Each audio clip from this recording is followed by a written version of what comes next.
Selamat datang di channel saya Serangga Gatal. Jangan lupa di subrek, like and share. Mimin doakan semoga kita sehat semua. Oke, kita mulai.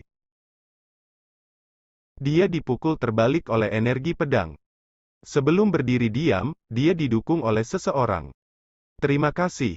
Zai Jiu Xiao dipindahkan. Tidak diragukan lagi, sangat jarang mendapatkan bantuan di saat kritis seperti ini. Sama-sama. Suara dengan senyuman terdengar. Tidak enak. Zai Jiu Xiao sangat terkejut hingga jiwanya hampir keluar. Dia berjuang keras, tangan kirinya seperti pisau, dan dia menebas ke arah Sui. Tapi lengannya masih di udara, dan dia terlempar. Cara yang bagus. Sui melambaikan tangannya. Boom.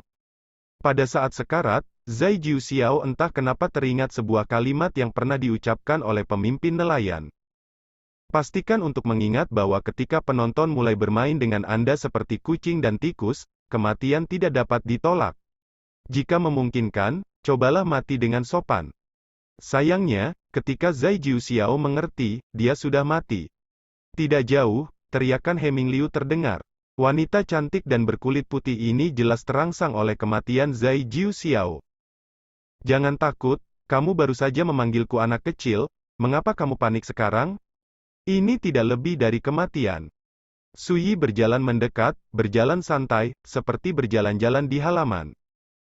Saat dia mengirim, pedang Qi yang tak terhitung jumlahnya menebas ke arah Heming Liu seperti lapisan pasang surut. Jangan ke sini, Heming Liu berteriak ngeri. Dia adalah raja dari alam reunifikasi Taiyi Daomen. Dia memiliki posisi yang tinggi. Tapi kali ini, dia benar-benar ketakutan. Oke. Kalau aku tidak pergi, aku akan mengirimkannya ke sini. Sui berhenti dan melambaikan tangannya dengan ringan. Boom. Adegan ini membuat Ming Yong dan Yang Qi hampir pingsan. Mereka tahu betapa menakutkannya keberadaan Guanzu, tetapi mereka tidak pernah membayangkan bahwa itu hanya kekuatan Taoisme, yang begitu kuat hingga tingkat yang menakutkan. Ini tidak lebih dari kematian, mengapa menggunakan cara seperti itu untuk mempermalukanku? Yang Qi memiliki wajah garang, dan dia pergi untuk membunuh Sui. Oh, kalau begitu kamu mati. Sui menjentikkan jarinya. Boom. Apa yang ingin kamu katakan? Sui memandang Ming Yong. Orang ini memiliki Taoisme di tingkat gua, yang sangat mengesankan. Tapi saat ini dia terluka parah dan penuh luka. Pada saat ini, dia sepertinya berharap bahwa dia akan dikutuk. Ming Yong tiba-tiba menunjukkan senyum aneh, dan berkata kata demi kata, Tuan, Anda akan dihukum. Ketika dia berbicara, dia tidak lagi melawan, dan tubuhnya segera tenggelam oleh energi pedang yang tak ada habisnya, menghilang menjadi abu. Pembalasan, saya di masa depan tidak akan lagi menjadi saya di kehidupan sebelumnya. Yang disebut pembalasan, bagaimana pengaruhnya terhadap saya? Sui tersenyum, tapi ada sedikit kekecewaan di matanya. Dia melambaikan lengan bajunya. Pedang Qi yang menyelimuti langit berbintang ini tiba-tiba menyebar dengan tenang. Tanah 10 penjuru hancur, dan hanya dia yang berdiri sendiri. Langit berbintang menjadi hiasan punggungnya. Penjahit tua, aku tahu kamu masih menonton secara sembunyi-sembunyi, bagaimana denganmu? Apakah kamu ingin keluar dan bermain selagi aku masih memiliki kekuatan untuk bertarung? Sui berbalik dan melihat ke kejauhan langit berbintang. Sepasang mata sedalam jurang, memancarkan jejak kilau misterius, seolah-olah mereka bisa melihat melalui kehampaan tak terbatas dan melihat jarak gelap yang tak berujung. Setelah waktu yang lama, suara tua yang lambat terdengar. Terakhir kali, saya sudah mengatakan bahwa setelah Anda bereinkarnasi, itu berarti tidak ada orang seperti tuanmu di dunia ini. Mengapa saya harus peduli? Lakukan saat ini. Kalau begitu Sui mungkin bisa mewarisi ingatanmu, mewarisi jubahmu, tetapi juga menanggung sebab dan akibat masa lalumu. Saya mungkin tidak bisa berurusan dengan Anda, tetapi saya harus berurusan dengan karakter yang belum melangkah ke ranah raja. Saya pikir saya memiliki kepercayaan diri. Sui tersenyum dan berkata, itu menarik. Di kedalaman langit berbintang, dengan batu asa pedang sepertimu, ditakdirkan untuk tidak terlalu kesepian. Batu asah. Penjahit itu bergumam pada dirinya sendiri, tampaknya tersinggung, dan suaranya sedikit rendah dan dingin. kau tahu, yang paling aku benci adalah sikap aroganmu. Suyi tidak bisa menahan tawa, dengan cara yang luas dan bebas, aku hanya bertanya padamu, apakah kamu yakin tidak ingin mengambil gambar saat ini? Penjahit itu terdiam. Suyi menggelengkan kepalanya sebentar, membosankan, kali ini kamu mencoba yang terbaik dan menggunakan begitu banyak trik, tetapi pada akhirnya, kamu tidak berdiri dan kembali. Jangan, apakah kamu merasa malu? Belum lagi, kerugian operasi ini begitu besar, pelukis, nelayan, hidung sapi tua, mereka takut mereka juga akan tidak puas dengan Anda, lain kali saya ingin mendorong mereka untuk bergandengan tangan denganmu, tapi itu akan sulit. Kamu bajingan tua, kamu belum pernah begitu kecewa, pergilah. Suyi menghela nafas, meletakkan tangannya di punggungnya, dan berbalik. Tunggu. Penjahit itu tiba-tiba berkata, sebelum berpisah, aku punya sesuatu untukmu. Suyi berkata tanpa menoleh ke belakang, apa? Metode rahasia yang dapat menguji pandangan Anda tentang benar dan salah. Suara penjahit masih bergema, langit berbintang tiba-tiba terdistorsi dengan keras, diikuti oleh cahaya dingin. Perhatikan baik-baik, ini adalah pelangi hitam, terdiri dari simbol-simbol menggeliat yang tak terhitung jumlahnya.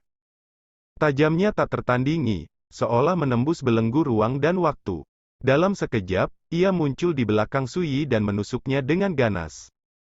Warna dingin melintas di mata Suyi. Namun, ketika dia akan bergerak, dia tiba-tiba mengangkat alisnya dan menghentikan niatnya untuk bergerak. Hampir pada saat yang bersamaan, sebuah ujung tombak tiba-tiba muncul dan menusuk pelangi hitam itu. Boom! Tombak itu sangat kuat sehingga menghancurkan pelangi hitam dalam satu gerakan. Suyi mendongak.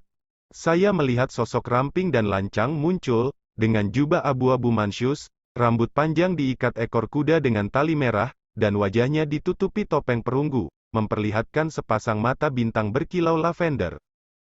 Dia memegang tombak dua zang di satu tangan, dan menginjak langit berbintang. Dia pria bersenjata itu. Apa kabar? Suyi terkejut. Kenapa bukan aku? Pria bersenjata wanita itu bertanya balik. Sikap tetap kuat. Suyi tersenyum dan berkata, aku tidak akan menghargainya. Siapa yang peduli? Pria bersenjata wanita itu mendengus dingin, ingat, kamu tidak boleh mati sampai aku mengalahkanmu. Mendominasi. Namun, juga dapat dilihat bahwa dia tidak dapat mengalahkan Suyi di ranah yang sama terakhir kali, dan dia masih menyimpan dendam. Suyi menyentuh hidungnya dan hendak mengatakan sesuatu. Suara penjahit terdengar di langit berbintang yang jauh, kamu lagi. Penjahit sebelumnya, tenang dan tidak ada perubahan suasana hati. Tapi saat ini, ada jejak kemarahan yang jelas. Tidak diragukan lagi bahwa pukulan sebelumnya, setelah dihancurkan oleh penembak wanita, membuat penjahit marah. Siapa yang mengira pria bersenjata wanita lebih kuat, dan berkata dengan dingin, orang tua, aku membiarkanmu melarikan diri terakhir kali, kali ini aku akan melihat di mana kamu bisa bersembunyi. Boom!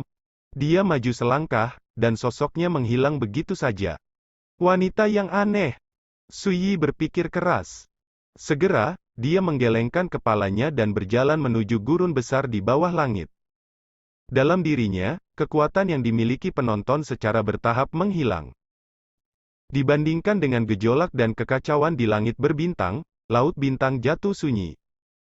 Di bawah langit-langit, air biru berkilauan, dan para penonton itu mengangkat kepala dan menahan napas. Meskipun tidak terlihat pertempuran apapun, semua orang tahu bahwa apakah Master Pedang Xuanjun kembali hidup atau tidak akan menentukan hasil dari pertempuran hebat ini. Barang antik lama seperti Peng Zhu dan Kaisar Iblis Tianyao juga menunggu. Mereka dapat melihat beberapa adegan pertempuran yang samar, tetapi setelah penjahit bergerak, langit berbintang benar-benar tidak teratur, sehingga mereka tidak dapat lagi melihat pemandangan apapun. Sudah kembali. Tiba-tiba, Lord Ingston membuka mulutnya. Saat Anda melihat ini, Peng Zhu dan yang lainnya, yang hatinya pernah digantung di tenggorokan sebelumnya, semua merasa seperti orang yang tenggelam akhirnya tiba di darat. Saat itulah mereka juga menemukan bahwa pakaian mereka basah oleh keringat dingin. Memang, ketika Ming Yong dan 4 lainnya muncul sebelumnya, itu terlalu menakutkan, membuat orang hampir putus asa.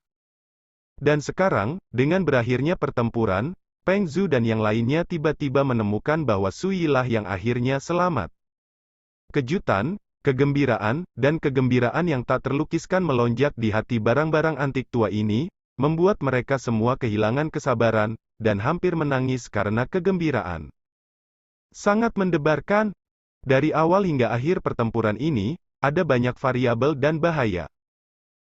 Si pelahap tua hanya bisa menghela nafas.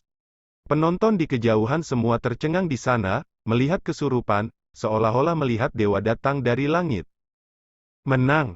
Tidak perlu bagi siapapun untuk berbicara, semua orang tahu bahwa pertempuran ini yang cukup untuk menentukan nasib dunia kultivasi di hutan belantara. Dengan kembalinya Sui, jawabannya telah terungkap. Di bawah langit, Sui berdiri diam, matanya menyapu sosok-sosok familiar yang hadir, mengingat potongan-potongan pertempuran hari ini di benaknya, dan dia tidak bisa menahan perasaan bangga di hatinya. Saya merasa bahwa sejak saya kembali ke dunia liar, pertempuran hari ini adalah yang paling membahagiakan. Dia mengeluarkan kendi, mengangkat kepalanya dan mulai minum. Kegembiraan hidup, ketika datang ke kehidupan. Laut bintang jatuh. Orang-orang secara bertahap pulih dari keterkejutan dan kelesuan. Segera, keheningan yang mati itu pecah, dan suara bising bergema seperti penggorengan. Kerumunan tampak mendidih, bersemangat, dan bersorak. Menang, menang. Saya sangat beruntung memiliki guru Su yang bertanggung jawab atas Great Wilderness. Sejujurnya, aku hampir pingsan sebelumnya. Sebelumnya, itu terlalu menyedihkan. Ratusan kekuatan di kedalaman langit berbintang bergabung, agresif dan membunuh. Belum lagi para kultivator biasa, bahkan mereka yang berada di alam kekaisaran merasa putus asa, tertekan, dan tidak berdaya lagi dan lagi. Dan sekarang, semuanya berakhir. Hanya Master Pedang Xuanjun yang berdiri dengan bangga di dunia. Siapa yang tidak bisa heboh dan heboh dengan ini? Amitabha, Buddha kehidupan tanpa batas. Tuan Buddha batu tinta menyatukan kedua tangannya dan tersenyum. Keledai tua yang botak, jadi kamu juga sangat gugup. Saya pikir kamu masih tenang.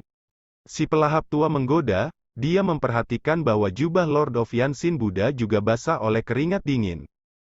Pertempuran ini pasti akan dicatat dalam sejarah Great Wilderness, dan itu akan menjadi pukulan paling tak terhapuskan dalam sejarah, dan akan berlangsung selamanya.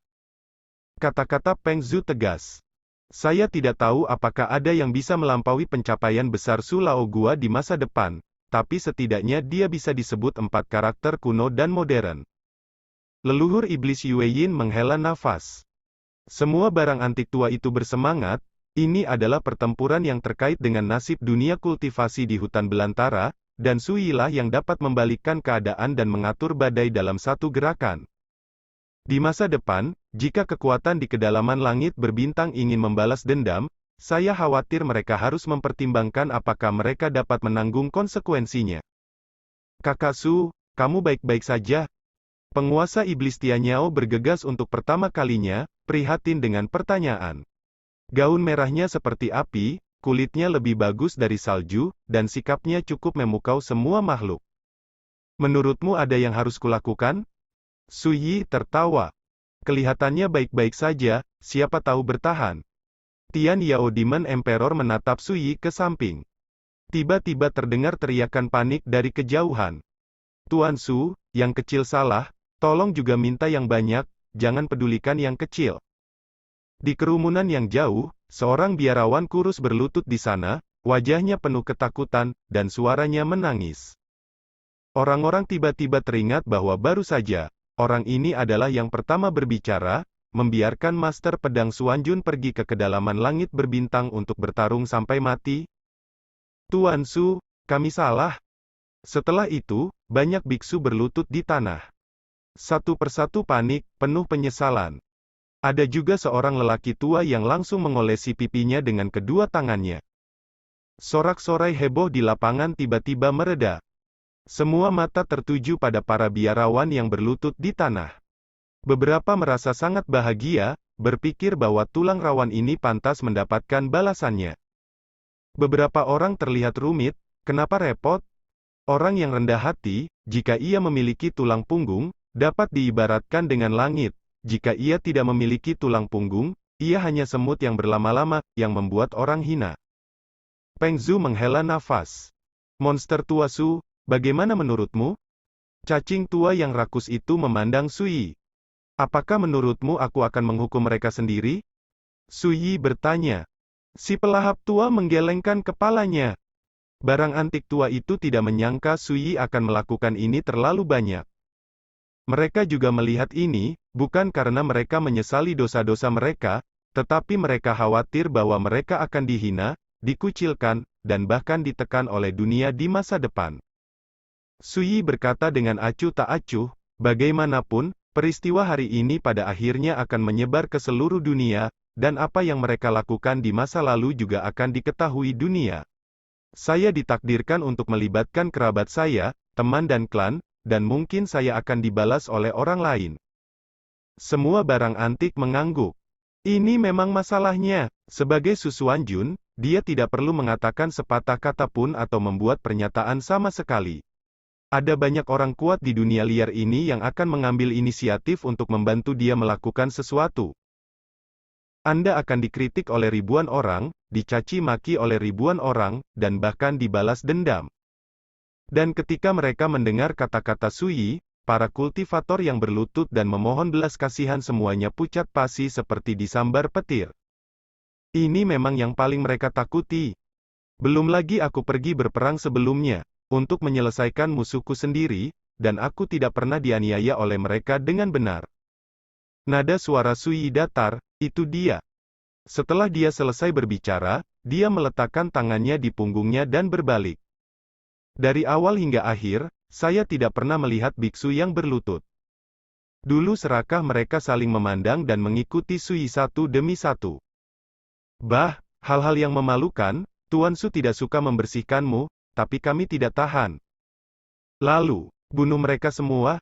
Ini pasti terlalu murah untuk mereka. Menurut pendapat saya, tangkap mereka hidup-hidup, hancurkan duri mereka, bawa mereka ke kota pertama Zhongzhou, dan gantung mereka di gerbang kota untuk ditunjukkan kepada publik. Biarkan orang-orang di dunia melihat apa yang terjadi pada para bajingan itu. Hebat! Di kejauhan, terdengar suara keras, dan beberapa biksu membunuh dan mengepung para biksu yang berlutut di sana. Tiba-tiba, para beku yang berlutut di tanah benar-benar ketakutan, dan sebuah pikiran muncul di benak mereka. Selesai. Tidak ada yang menyangka bahwa pembalasan akan datang begitu cepat. Di atas bintang-bintang. Di daerah yang sepi dan terpencil. Xiao Tianqi, pernahkah kamu melihatnya? Itu adalah sikap penonton. Sebuah kapal harta karun diam-diam muncul dari kehampaan. Di haluan perahu, suara Jiu Yao datang dari periuk perunggu. Saya katakan sebelumnya, siapapun yang menjadi musuhnya pasti akan mendapat akhir yang buruk. Tianqi, yang persis seperti King Wan, terdiam. Meskipun pertempuran sebelumnya sangat jauh, dia bisa menggunakan kekuatan pot perunggu melalui Jiu Yao untuk mengeluarkan teknik rahasia, membuatnya bisa melihatnya dengan jelas. Selangkah demi selangkah, pedang memotong semua raja. Kekuatan besar di dunia raja seperti Ming Yong, Yang Qi, Zai Jiu Xiao, He Ming Liu, Del, juga terperangkap dan terbunuh di dunia pedang satu sisi, dan tidak ada yang selamat. Yang lebih menakjubkan lagi adalah bahwa bahkan keberadaan penjahit tidak berani menunjukkan jejak mereka dari awal hingga akhir, dan pergi ke pertarungan dengan sang master. Semua ini terlalu mengejutkan bagi Tianqi, dan dia tidak bisa tenang untuk waktu yang lama. Tentu saja dia tahu betapa menakutkannya penonton di kedalaman langit berbintang. Rumor tentang penonton tidak berbeda dengan mitos dan legenda. Tapi dia tidak pernah membayangkan bahwa kekuatan karma dari kehidupan masa lalu yang ditinggalkan oleh penonton akan begitu kuat. Cukup kuat untuk membuat orang merasa ngeri. Paman Jiu Yao, Anda benar, bahkan jika master penonton telah bereinkarnasi, memang tidak bijaksana untuk menjadi musuh makhluk seperti dia. Untuk waktu yang lama, Tianqi bergumam pelan. Dalam pot perunggu, Jiu Yao jelas merasa lega, dan berkata dengan lega, saya dapat melihat bahwa Anda akhirnya mengerti mengapa saya begitu cemburu dan takut melihat Tuhan. Surga. Dia tidak bisa menahan diri untuk tidak berkata, Paman Jiu Yao, penonton yang kamu takuti sudah tidak ada lagi. Sekarang dia telah bereinkarnasi sebagai Su Xuanjun dari gurun besar ini. Suara Jiu Yao serius dan serius. Tidakkah kamu mengerti? Ini berarti penonton telah memulai jalan kendo yang lebih menakutkan daripada kehidupan sebelumnya. Wajah cantik Tianqi sedikit berubah, dan dia terdiam lagi. Memang, Guanzu hampir tak terkalahkan di awal langit berbintang, hampir tak terkalahkan, seperti keberadaannya. Sejak dia bereinkarnasi dan dibangun kembali, itu tidak diragukan lagi berarti bahwa dia terus meningkat dalam kehidupan ini, jalan hanya akan lebih kuat dari kehidupan sebelumnya. Xiao Tianqi, saya dapat mengingatkan Anda, jangan pergi dan balas dendam orang-orang di paviliun Jiu Tian Anda. Jiu Yao berkata dengan sungguh-sungguh, mereka mematuhi perintah tuanmu dan datang untuk mencari kematian atas inisiatif mereka sendiri, tidak heran penontonnya kejam. Dan tuanmu, saya khawatir Anda telah disihir oleh barang yin tua dari penjahit. Tianqi mengangguk dan berkata, saya datang ke alam bintang Xuan Huang untuk menemukan separuh lainnya, dan keluhan lain tidak ada hubungannya dengan saya. Jiu Yao merasa lega dan berkata, ini yang terbaik, hati-hati untuk mengarungi kapal selama 10.000 tahun, bahkan jika Anda dianggap pengecut, Anda lebih suka menghindari konflik dengan penonton. Tianqi langsung mengubah topik pembicaraan dan berkata, Paman Jiu Yao, bisakah kamu melihat asal-usul pria bersenjata wanita itu? Sebelumnya, pria bersenjata wanita tiba-tiba muncul, mematahkan serangan penjahit dengan satu tembakan, dan langsung menggerakkan langit berbintang untuk menemukan penjahit untuk menyelesaikan akun. Adegan seperti itu juga membuat Tianqi sangat terkejut. Tidak terbayangkan bahwa pria bersenjata wanita itu begitu suci dan sombong. Saya tidak bisa melihat, dan saya tidak berani melihat, jika tidak, pihak lain akan segera menyadarinya. Suara Jiu Yao juga berubah menjadi warna yang kental, namun, semakin ini terjadi, semakin membuktikan bahwa pria bersenjata wanita itu menakutkan. Langsung ke penjahit untuk menyelesaikan akun. Tianqi mendengarnya, dan hanya bisa menghela nafas. Dalam rumor, dikatakan bahwa alam bintang Xuan Huang ini adalah tanah lama reruntuhan bintang, tetapi siapa yang dapat membayangkan bahwa alam ini akan sangat misterius dan misterius? Rahasia reinkarnasi. Ki kuning misterius. Lihat reinkarnasi Tuhan. Penembak jitu wanita misterius. Tidak peduli orang atau benda apapun, ambil satu saja dan letakkan di kedalaman langit berbintang. Dan sekarang, semua orang dan benda ini telah muncul di tempat yang telah lama dilupakan, seperti alam bintang Xuan Huang, siapa yang tidak terkejut? Bagaimanapun, tempat ini adalah tempat leluhur langit berbintang, dan bahkan jika menurun, latar belakangnya jauh dari biasa dan sebanding. Jiu Yao juga menghela nafas. Tapi ini lebih menarik. Segera, Tianqi mengendarai kapal harta karun dan menjarah menuju dunia liar.